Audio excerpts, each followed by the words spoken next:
Hi everyone! Welcome back to my channel. So for today's video guys is pag-uusapan natin if paano nyo i-check yung isa sa mga mahalaga before you are buying a property, kung ano ba yung above sea level nito.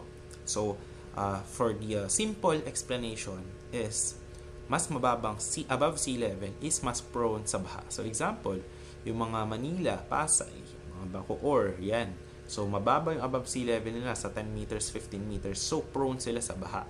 And then, pag mas matataas ng pataas, example, sa mga Tagaytay, nasa around 500 meters above sea level, is hindi po siya binabaha. Dahil for the common term is napakataas po ng location niya. And at the same time, mas tumataas yung above sea level is meaning mas lumalamig din yung environment or weather. No? Mas nababawasan yung humidity. Okay?